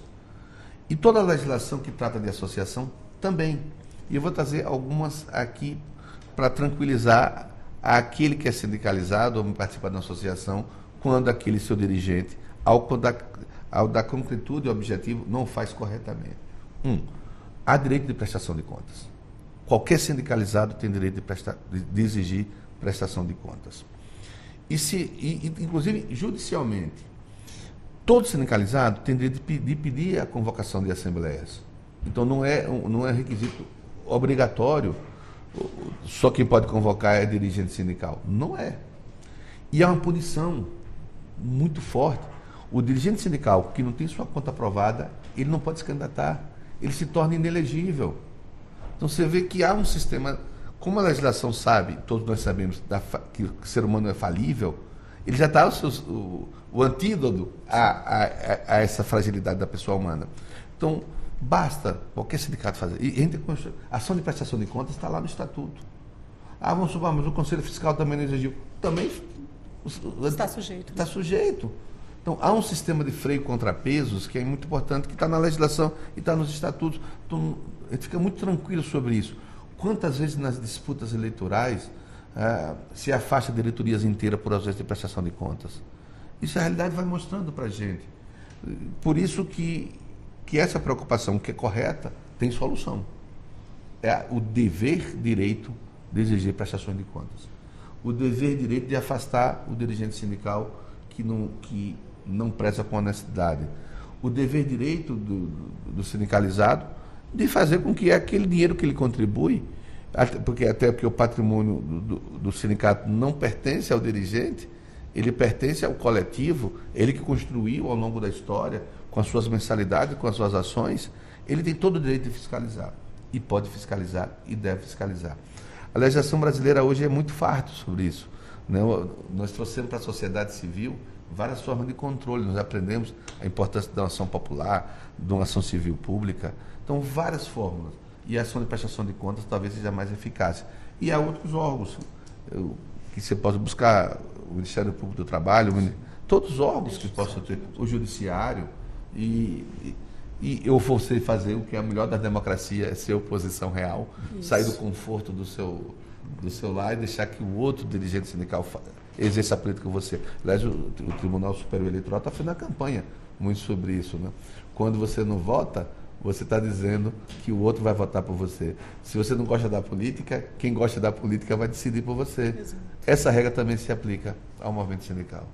E dentro disso é porque não é realmente razoável que, em razão de falhas, nós todos somos falhos, que a gente desacredite do sistema como um todo. Então, esse movimento de descrédito, né, das organizações, do movimento sindical, a gente vê o quanto isso é perigoso, né? Porque eu não gosto do Congresso Nacional, não quero saber dele. Não gosto do Supremo, não quero saber dele. Não gosto do sindicato, não quero saber dele. Não gosto da OAB, não quero saber dela. Não é assim. E é o que o César muito bem pontuou. Você tem mecanismos eficazes em cada uma dessas esferas para que você consiga aperfeiçoar o sistema sem achar que ele precisa deixar de existir. É salutar termos, portanto, aí em períodos razoáveis, a troca de comando, como muito bem a senhora pontuou, doutora Caroline, no comando das entidades, ou seja, para que aquela diretoria não perpetue ali no seu cargo, e isso de alguma forma inquieta, portanto, aí o associado, ou quem quer associar, mas não entende por que aquela equipe ainda permanece ali 20 anos, 30 anos. Quer dizer, isso seria o quê? Falta de um debate, falta de uma visão mais ampla, falta, acima de tudo, de responsabilidade por parte do trabalhador, já que o sindicato é seu. E a doutora Carolina pontuou um assunto muito interessante e importante para refletir. Daqui a pouco, eu acho que o meu sindicato está firme, mas daqui a pouco o órgão, enfim, competente entende que o sindicato precisa de alguma forma perder ali a sua licença.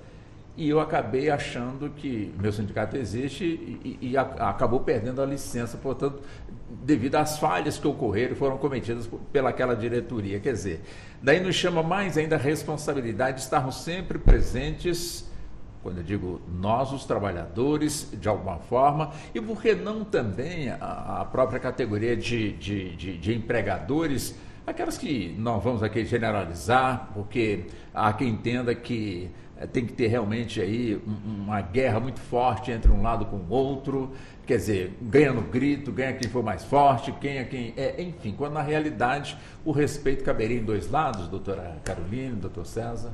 Cabe sim, nos dois lados. Eu sou uma defensora de alternâncias democráticas que respeitem os processos, obviamente. Nem toda alternância democrática respeita o processo. Você precisa respeitar e acreditar no processo de transformação e de mudança.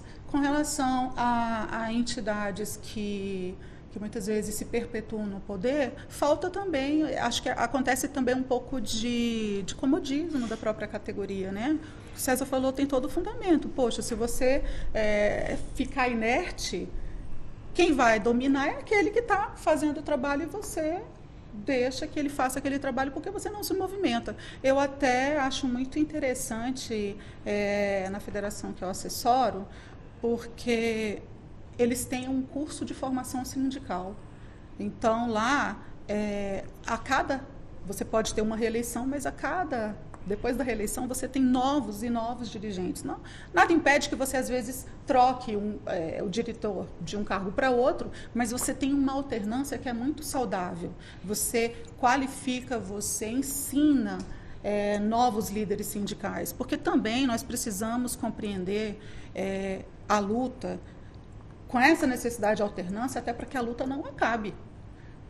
Até porque eu preciso entender e ensinar para que lá na frente alguém lute aquilo que a gente luta hoje. Para que lá na frente alguém diga todo esse aspecto histórico que o César bem pontuou aqui com relação à importância do movimento sindical e o que a gente tem dito. Então, a alternância, ela é sim saudável. Eu acho que muitas vezes alguns dirigentes se perpetuam porque os estatutos também estão confortáveis para a manutenção dessa ausência de democracia. Às vezes até permite que não haja tanta democracia mas interna tudo pode ali. ser mudado. Mas tudo pode ser mudado. Para mudar, é o que o César está dizendo. Eu sou categoria, eu posso chegar a reivindicar, eu posso entrar com uma ação de prestação de contas, eu posso destituir essa diretoria porque ela está se perpetuando indevidamente, porque ela não está possibilitando uma alternância naquele local. Nós tivemos recentemente, entre conhecidos, uma situação muito semelhante.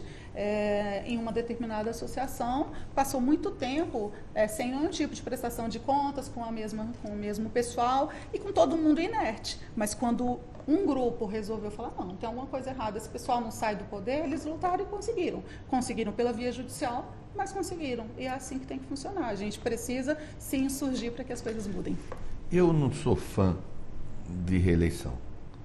Desde que esse debate veio ao Brasil, na reeleição do presidente Fernando Henrique Cardoso, que já nasceu de forma absolutamente equivocada, porque nasceu de compra de voto no parlamento, já demonstrava ali que a reeleição ela tem uma relação muito clara com o abuso de poder, a necessidade de permanecer no poder. E para quem é amante do poder a qualquer custo, a reeleição faz com que as pessoas utilizem toda a estrutura para que não saia de lá. Eu escrevi até um artigo bem recente, que está publicado no Congresso em Foco, e eu coloquei nas minhas redes sociais, no meu Instagram, que é a arte de desencargar.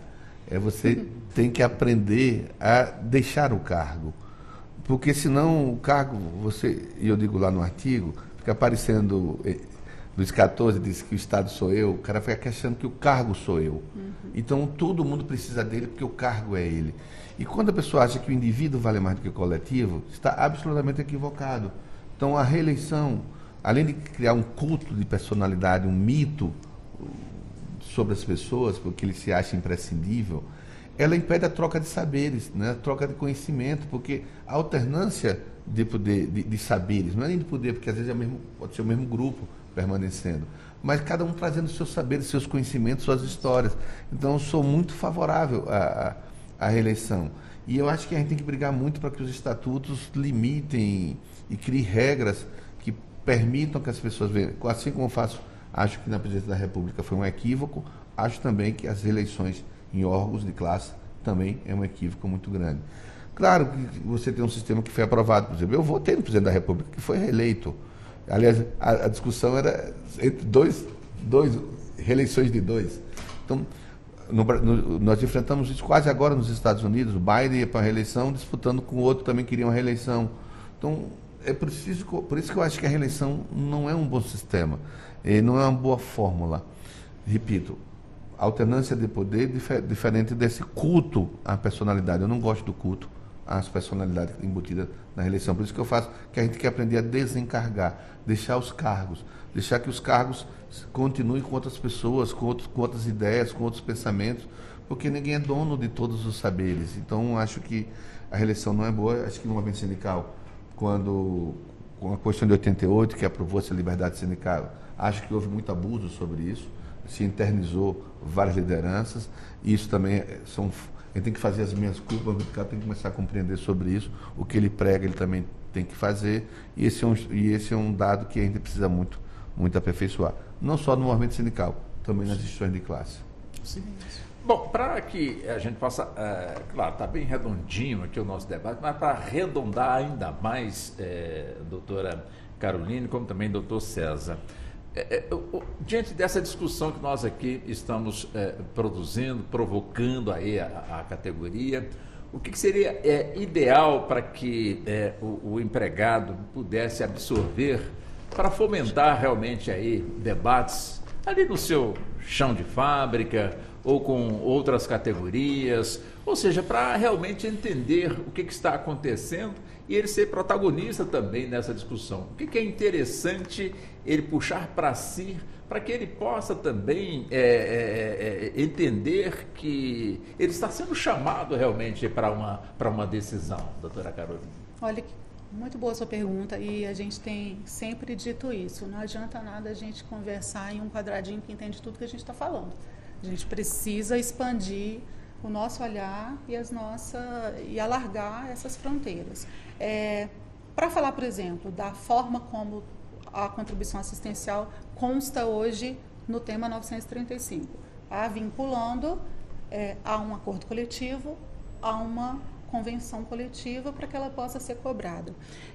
Acredito eu que se você começar a pedir para a categoria apresentar ao sindicato 3 principais demandas que ele acha importante do dia a dia de trabalho dele, ou 3 problemas que ele enfrenta no dia a dia de trabalho dele que ele gostaria que não ocorresse mais.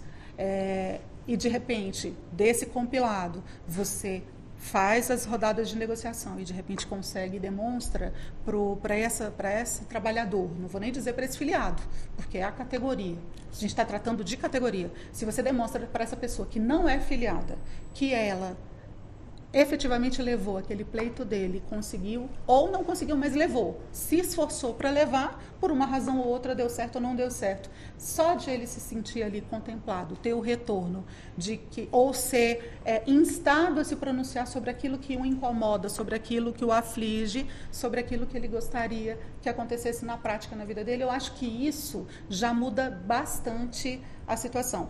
Para você ter uma noção, quando a gente fala que realmente, se a gente der publicidade correta, tá? Porque a gente lida com um sistema que não prioriza a informação correta. Existe um sistema com relação ao movimento sindical, existe um sistema que é muito mais forte, que não prioriza de forma proposital a mensagem correta. Porque foi aquilo que a gente disse, desde o início veio o Supremo para tentar corrigir uma distorção e eles colocaram como se fosse um abuso a decisão, e não era um abuso, era mais do que justa. Mas se você chega para esse trabalhador e fala para ele, olha, é o seguinte, você até pode manifestar o seu direito de oposição em 5 dias, foi decidido, estou dando um exemplo hipotético. Mas esse mesmo acordo garantiu para você isso, e porque garantiu isso ou não deixou que acontecesse aquilo, a gente está cobrando uma taxa, só uma taxa assistencial, uma taxa negocial. Você se opõe? Acho difícil que esse trabalhador se oponha, porque ele entendeu que ele teve um ganho ali. Ele precisa compreender por que aquilo ali está acontecendo. Então, isso é muito importante e eu dou um exemplo. Recentemente, César sabe disso, muitas vezes o que acontece? Há uma execução de uma sentença por conta da obtenção de um ganho, de um determinado direito, e aí no momento de executar, várias daquelas pessoas às vezes nem estão filiadas, elas acabam se filiando naquele momento porque ela entende ali, nossa, eu teria esse direito, eu não sou filiado, posso me filiar? Ele vai se filia muitas vezes, porque ele quer utilizar a estrutura do movimento sindical que está posta à disposição para aqueles que estão ali. Então, acontece. Então, o que eu tenho a dizer é que, se realmente as pessoas tiverem informação correta, elas vão entender que, sem a voz do sindicato, ela é a principal vítima. Ela é a principal vítima do sistema, porque o sistema, na grande maioria das vezes, vai querer sugar o sangue, o suor e a lágrima do trabalhador e enriquecer um outro sistema para lá. Mas se você não colocar, e o César trouxe no início do nosso debate aqui algo que muito me surpreende, porque de fato, quando a gente fala sobre a desinformação, porque de fato o que a gente percebe é que no nosso dia a dia, os motoristas de aplicativo, os mototaxistas de aplicativo, eles estão no nosso dia a dia, mas a mente deles foi cooptada, de modo que uma boa parte hoje é contra o movimento sindical para protegê-los. É contra a garantia mínima, né, de um trabalho, de que ele exerça aquele direito de forma mais saudável, mais adequada, sem grandes abusos. A gente viu agora o César falando assim, eles se preocupam com o retrovisor, se vai ser quebrado o meu retrovisor. E se for quebrado o meu retrovisor, pode ser que aquela pessoa até atropele e mate aquele trabalhador. Então, assim, tudo isso, Walter, é um grande trabalho que a gente tem contra a desinformação, contra a informação correta e trazer realmente o trabalhador para mais perto. Doutor César. Walter, essa semana, você citou o tempo, os anos 90, essa semana eu mexendo nas minhas coisas, encontrei um cartaz de uma greve de 1985. Nós estávamos discutindo uma greve geral. E o cartaz é interessante, que era uma corda de enforcamento. O nome era Acorda, Peão. Essa frase, ela está lá no Instagram. Eu achei muito bacana porque ela tem duplo sentido. Sim. Ou você acorda ou você tem a corda. Olha que coisa interessante. E aí tem a relação com a sua pergunta. Não se caminha sozinho a estrada da vida. Nós sabemos disso. Nossa vida é sempre coletiva. Quando nós namoramos, quando temos filhos, jogamos bola, a vida é coletiva. A vida não é individualidade. As individualidades servem para externar os talentos para o coletivo. É como no jogo de futebol. Né? Quem é goleiro, quem é... Mas a vida não se caminha mesmo sozinho a estrada da vida. Então, a entidade sindical coletiva, ele melhoraria a caminhada pela vida. Mas aí vem dois outros fatores que a gente tem que começar a compreender. Eu lembro uma vez numa assembleia, também antiga, eu estava orientando minha opinião sobre se caberia ou não ter greve. E aí alguém contesta minha informação para dizer que o presidente da empresa achava o contrário. Não, divergindo, tinha escrito contrário à orientação. Era uma greve para discutir um dos confiscos salariais. E eu disse para eles, olha, lembra aquela historinha que uma criança pergunta ao lobo mau qual é o melhor caminho para a casa da vovozinha? Claro que o lobo mau vai dizer que é o caminho errado, para dar tempo. Então, quem é que tem interesse de dar o caminho certo? É o empregador? Ou a classe trabalhadora que é vítima do mau empregador, do lobo mau? São experiências da vida. Eu, de vez em quando, eu repito no meu Instagram um card que eu também gosto muito, que são três senhorinhas muito experientes. Aí uma diz assim, não é hora de procurar os culpados. Aí outra faz, quem disse isso? Os culpados. Claro que... Então, a vida nos ensina isso. Todo mundo sabe disso. Então, quando se está diante do movimento sindical, que tem como função melhorar a qualidade de vida da classe trabalhadora, que tem como função impedir a exploração, o lucro pelo lucro, e que os trabalhadores e as trabalhadoras sejam transformados em mercadoria, quem tem interesse contrário? Quem explora, quem desinforma, quem acha que o sindicato não presta. E eles têm um poder, uma capacidade de desinformação muito maior, porque eles têm recursos econômicos. E como eles sabem que os recursos econômicos, no mundo em que tudo precisa de valores, sabe que precisa ter recursos. Daí o ataque ao sistema de custeio.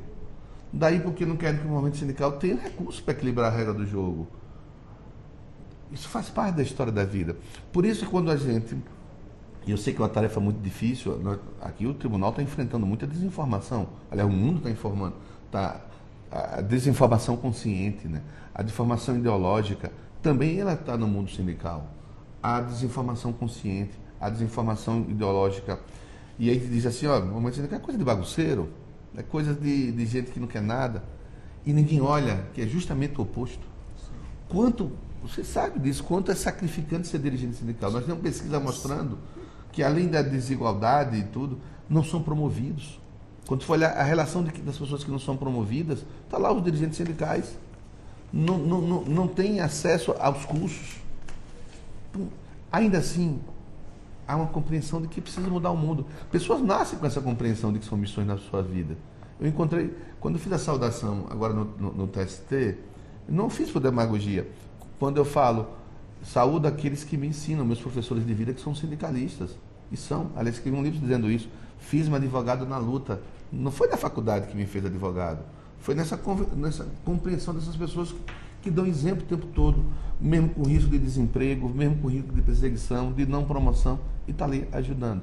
Por isso, quando forem perguntar quem é contra o movimento sindical? Os culpados. Quem é contra que você caminhe sozinho? Os que exploram. E eu sei que é uma tarefa difícil. Eu sei que não é uma tarefa fácil.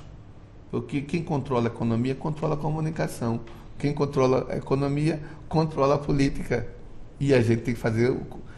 como acho que Caetano colocou muito bem isso na Resistência Democrática, era muito difícil, que a ditadura militar, ele foi caminhando contra o vento. sem ler esse documento. Nós caminhamos contra os nossos governos, mesmo sem ler, sem documento, mesmo sem recurso. Imagine se tivéssemos recurso. E esse assunto que nós estamos aqui abordando com muita propriedade, muita transparência, evidentemente que tanto ele alcança a área de trabalhadores do campo privado, como também do campo público, não é, doutora Carolina? Foi o que eu até estava dizendo. Se a gente restringir a ideia de que hoje só é válida a contribuição se depender de acordo e de convenção coletiva, a gente exclui a representação dos servidores públicos estatutários. Sim, dos estatutários. Porque mas temos os empregados públicos. Mas os empregados públicos não. Os empregados públicos estariam dentro da mesma sistemática, porque teria acordo com convenção coletiva, porque eles são regidos pela CLT. Né? Então, a CLT já traz essa questão do acordo coletivo de trabalho, convenção coletiva de trabalho, por meio de assembleia. A greve é por meio de assembleia e também a elaboração desses debates, né? A formulação de propostas de acordo e de convenção coletiva. Agora, dizer se eu acho justo, não, porque mesmo o servidor público estatutário, os sindicatos de servidores públicos estatutários, eles também negociam. Eles sentam as mesas de negociação direto sempre, né? Porque anualmente eles precisam estabelecer essa mesa de diálogo com o Estado, com o município, com a União. É muito complicado você dizer que esse sindicato não tem que ter uma forma de custeio, porque não existe uma legislação que regule. E, óbvio, a gente sabe que está tramitando aí uma proposta de marco regulatório para o serviço público, que até hoje tem realmente tangenciado a legislação privada, no direito de greve que se usa, 7783, até hoje nós não temos uma legislação própria, a própria negociação coletiva. Então, o fato de não existir, de tangenciar, não significa e não exclui da entidade de servidor público estatutário essa luta, essa necessidade de repente, pleitear. E aí vai dessa conscientização, sabe, Walter? Aquilo que a gente conversou na sua pergunta passada. A gente precisa trazer a base para perto do movimento sindical. Mas é tão interessante que o próprio movimento sindical de servidor público estatutário, ele costuma ter uma adesão muito maior.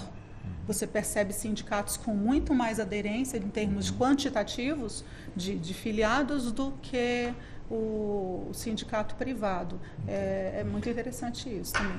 O servidor público, ele tem uma diferenciação, porque ele era proibido até 1988, até a Constituição, era proibida a sindicalização. Então, como era proibida a sindicalização, ele não dependia da contribuição sindical compulsória, do imposto sindical. Ele sobrevivia com a mensalidade.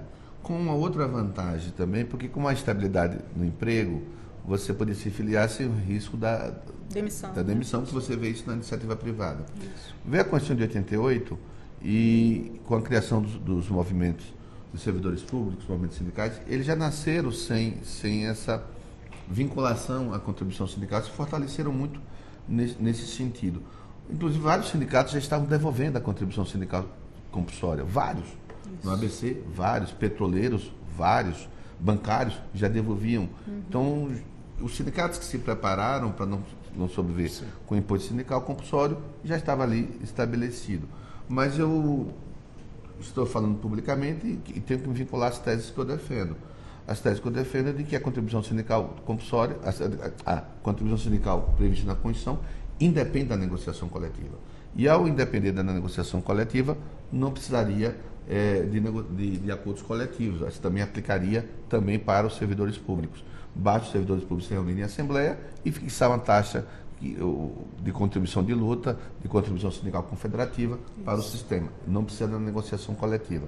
E você, Carol, também foi muito correta. As negociações existem no mesmo sentido. O problema é que, como eles não têm iniciativa, o aumento remuneratório decorre do projeto de lei do Executivo, nada impede, as negociações existe Câmara Negocial. Então, acho que as contribuições fixadas na Assembleia independem da negociação, mas também pode ser prevista na negociação coletiva com o Estado e incluído no projeto de lei que vai discutir condições de trabalho. Então, acho que também se aplica aos servidores públicos. Bom, é importante que nós estamos aqui aprofundando no debate era para eu ter puxado também para dentro desse debate, foi até falado aqui, as novas tecnologias. Mas eu cheguei à conclusão de que esse tema tem que ser um programa completo. doutor, por conta justamente aí da importância realmente aí do tema, não é? Ou seja, a tecnologia, entra a inteligência artificial, entra o teletrabalho, entram também novas profissões, ou seja, outras profissões também estão sendo extintas, enfim. Então tem uma série de questões para a gente poder, né, abordar.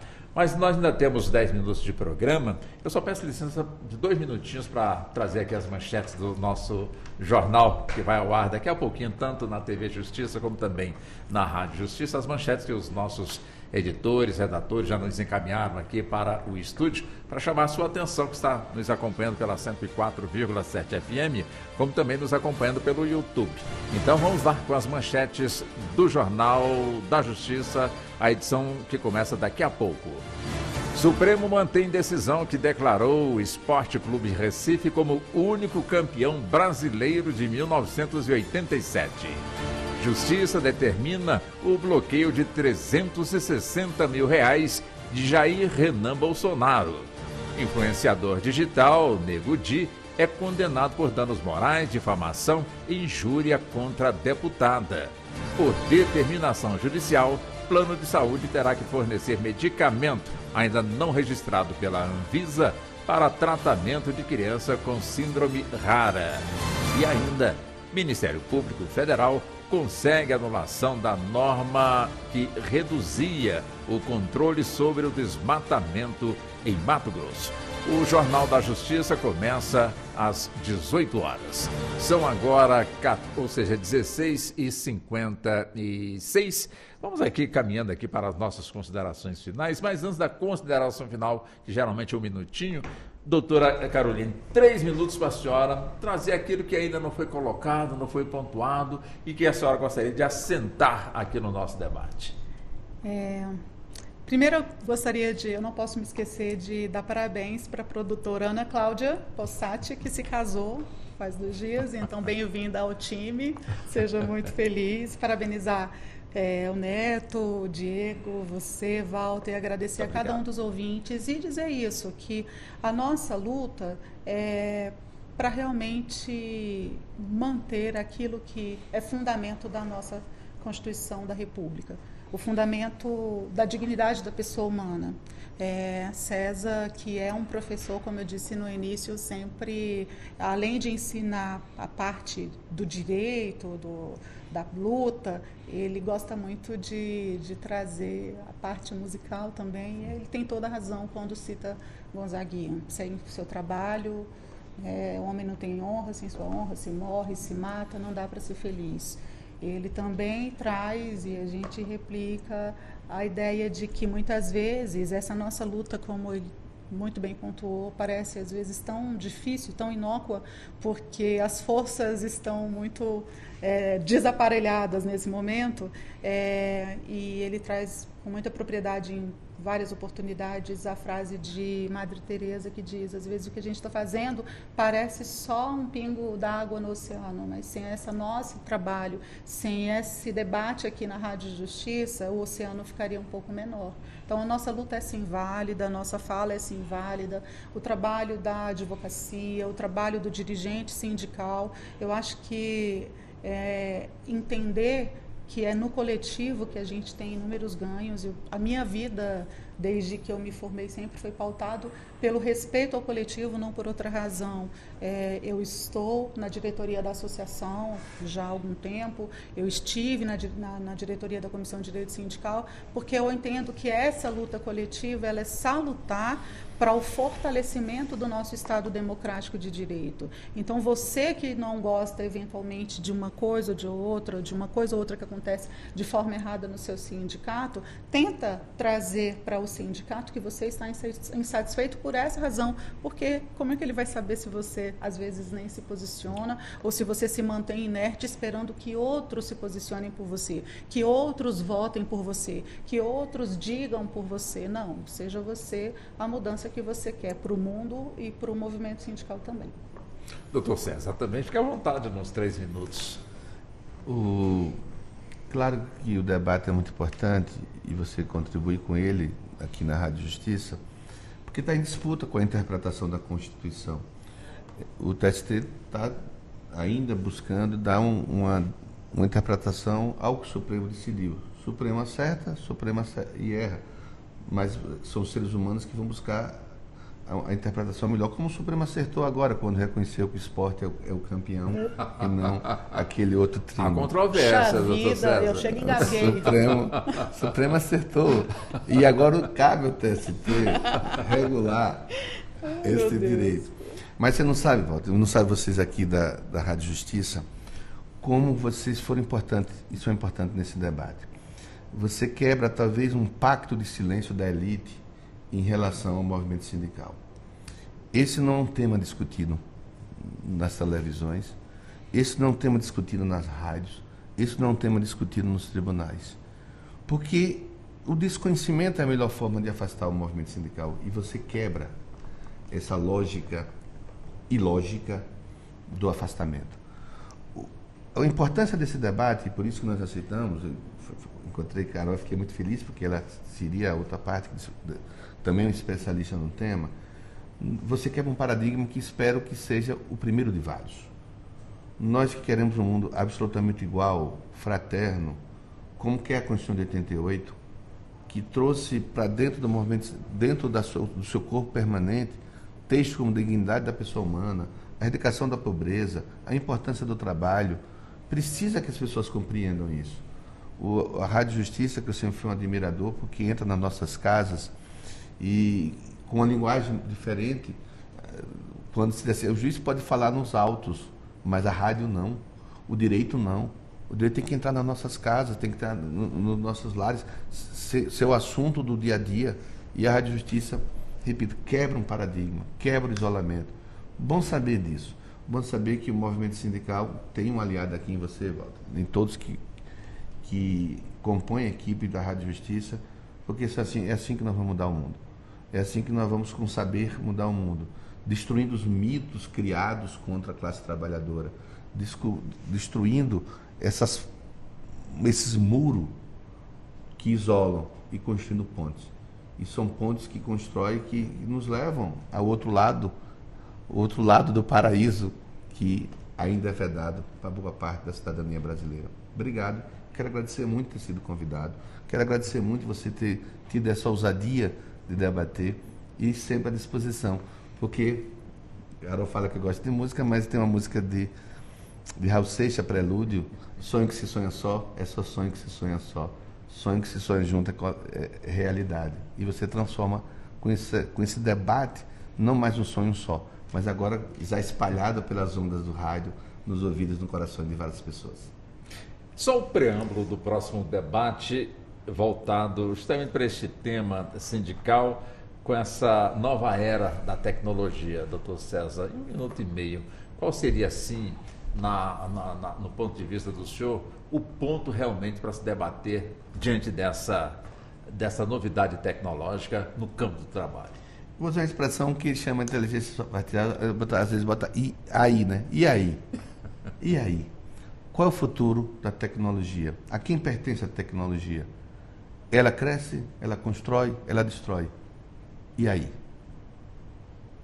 Esse é o tema, pergunta que nós temos que fazer e temos que buscar respostas. Respostas antes que sejam tarde, porque são as perguntas, repito, Einstein dizia, que mudam. As respostas nós vamos buscar na vida e nos debates. Doutora Carolina, também vamos...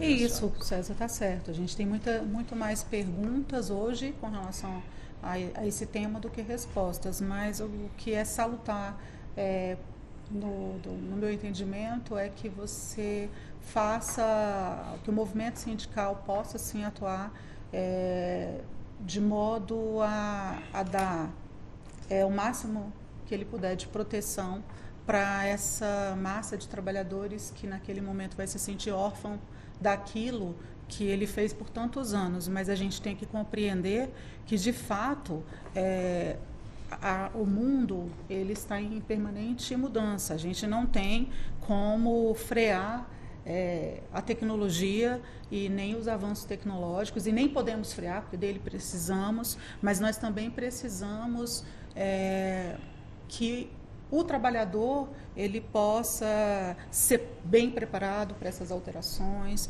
bem preparado para as próximas profissões, de repente, que vão começar a surgir. E o movimento sindical, sim, ele é importante para que essa gama de trabalhadores realmente não seja apenas lançada aí sem nada para poder fazer, sem nenhum horizonte, sem nenhum futuro. Por essa razão que a gente luta. A gente sabe que algumas profissões deixarão de existir, mas as pessoas em si não deixarão de existir. Essas pessoas não. Então, nós precisamos nos preocupar, e o movimento sindical, para além de tratar da categoria, ela trata do sistema como um todo. Se o movimento sindical lutasse só pela categoria, a gente estaria trabalhando só com alguns umbigos por aí. Não é isso. O movimento sindical ele existe para proteger o Estado, para proteger a democracia, para proteger a cidadania, para proteger também a população. Ele é um porta-voz também. Então, eu acho que a gente precisa se preparar, a gente precisa entender. Seria a mesma coisa de dizer que os advogados não vão ser mais necessários porque a gente tem hoje a inteligência artificial, um chat GPT, e ele pode peticionar, ele pode conversar. Não é assim não pode ser assim.